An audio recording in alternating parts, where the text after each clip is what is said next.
Halo, saya Romo Deninuwa, atau ada yang panggil saya Romo Denol.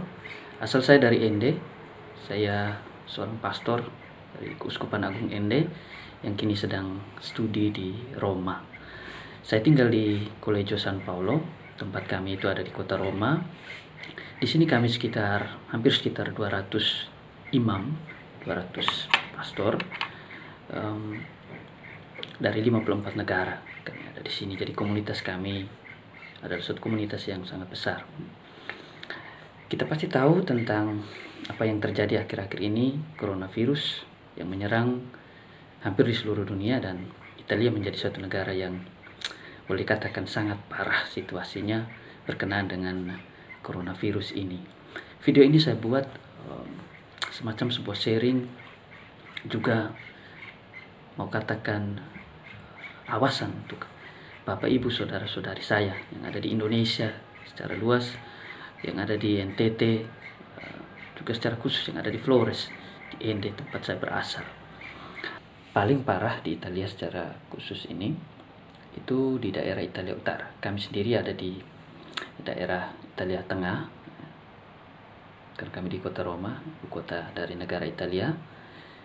Tapi kalau mau ditanya di mana tempat yang aman di Italia, saya boleh katakan bahwa sekarang tidak ada yang aman, karena penyebaran coronavirus ini sudah sangat meluas. Italia Utara, kami yang di tengah, di ibu kota di Roma ini, Italia Selatan, di Napoli dan sebagainya, itu semua sudah mengalami situasi yang sama. Virus corona ini sudah tersebar kemana-mana dan siap menjangkiti siapa saja. Kalau orang tidak siap, tidak hati-hati, tidak waspada, siapa saja bisa kena. Banyak yang tanya tentang situasi terakhir di Italia. Kita bisa searching di internet. Di Italia itu hampir 50-an ribu orang yang terkena virus ini. Sekitar 5.400-an orang meninggal karena virus ini. 7.000-nya bisa disembuhkan. Kita bisa lihat bagaimana mencemaskan dan menakutkan penyebaran virus ini yang boleh dikatakan sangat cepat terjadi di Italia ini secara khusus. Di Italia ini, saya mau cerita sedikit. Ketika orang atau pemerintah menyampaikan dekret atau pengumuman bahwa semua orang harus di rumah untuk mengatasi penyebaran yang lebih luas dari virus ini, ternyata banyak orang masih, kalau kita bilang itu, kepala batu. Masih banyak orang yang tidak peduli dengan pengumuman ini yang disampaikan oleh pemerintah, sehingga masih banyak orang berkeliaran begitu saja, masih banyak orang beraktivitas seperti biasa di jalan-jalan. Dan apa yang terjadi? Penyebaran itu begitu luas, dan sekarang bisa disaksikan sendiri bagaimana korban semakin banyak, baik yang positif terkena corona maupun korban yang meninggal akibat corona itu. Ya, kalau mau dikatakan bahwa sebetulnya virus itu menjadi berbahaya, terutama karena perilaku orang. Perilaku membuat orang, perilaku yang sembarang, yang ngawur, yang seperti itu justru membuat penyebaran virus ini menjadi semakin lebih luas dan amat berbahaya bagi kehidupan manusia. Yang mau saya katakan adalah bahwa penyebaran virus ini menjadi begitu cepat dan meluasnya begitu cepat dan berbahaya bagi semua orang, karena siapa saja bisa kena, terutama disebabkan oleh karena perilaku orang yang merasa bahwa virus ini biasa-biasa saja, perilaku orang yang tidak mengindahkan apa yang disampaikan oleh pemerintah, oleh orang-orang kesehatan, bahwa kamu harus tinggal di rumah, tapi orang tidak peduli.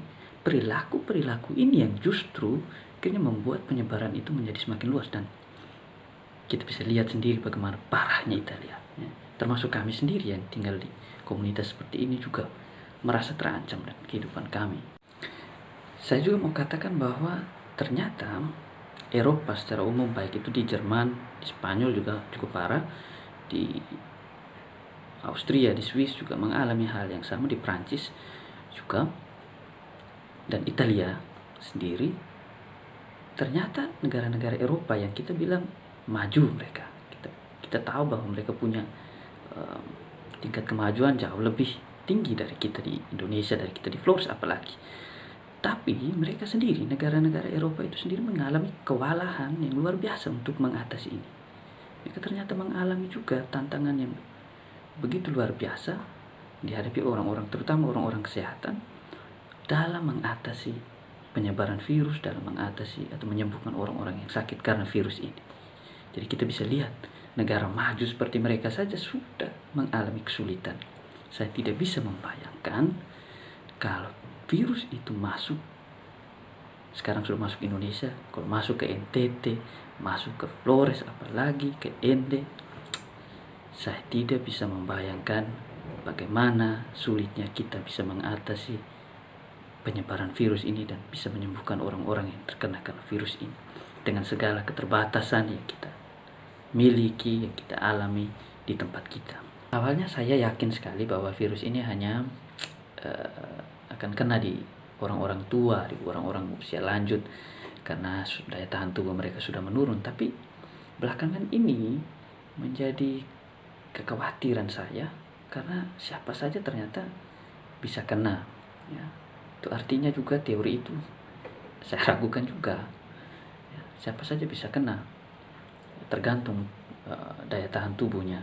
Tapi kalaupun daya tahan tubuh orang itu kuat, virus datang, daya tahan tubuhnya kuat, dia masih bisa bertahan melawan virus itu.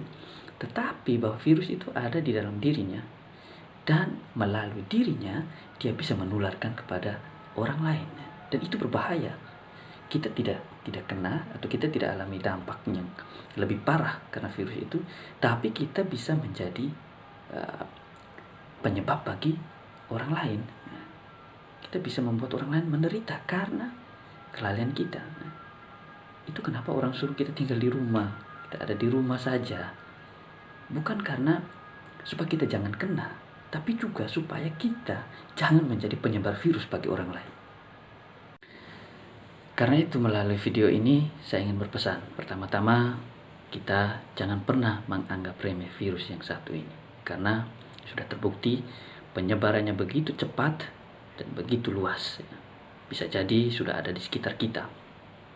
Karena itu hati-hati, berwaspada, ikuti saja apa yang sudah disampaikan, apa yang sudah diinstruksikan oleh pemerintah, oleh orang-orang kesehatan, oleh gereja, oleh tokoh-tokoh agama, semuanya ikuti saja. Saya yakin mereka juga menyampaikan itu dengan suatu kesadaran yang luar biasa, kan, ya, tugas kemanusiaan ini, ya. Kita punya kecemasan yang sama, kita punya kekhawatiran yang besar, apalagi kami di Italia nih, sudah alami semua itu. Jangan sampai juga terjadi juga di tempat di Indonesia, di Flores, di NTT. Semoga itu tidak terjadi. Karena itu saya berharap supaya semua kita bekerja sama. Karena kita tidak hanya bertanggung jawab dengan kehidupan kita, ya.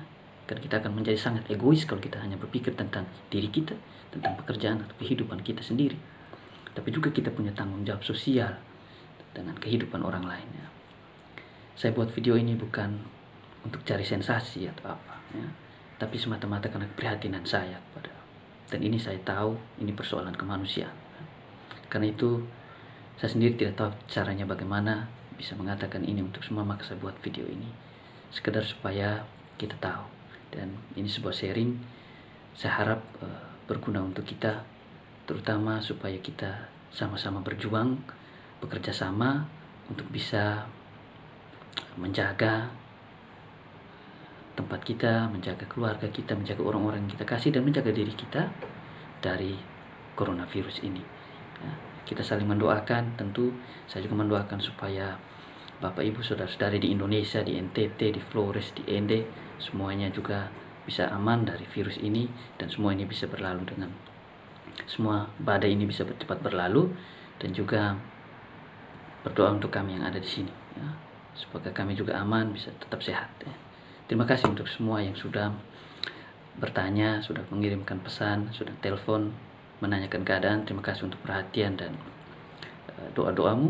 Kita saling mendoakan supaya semua ini boleh cepat berlalu, semua ini boleh cepat berakhir, dan kita yakin dengan segala usaha kita, dengan doa-doa kita, dengan segala upaya kerjasama kita, saya yakin semua ini pasti akan berlalu. Terima kasih.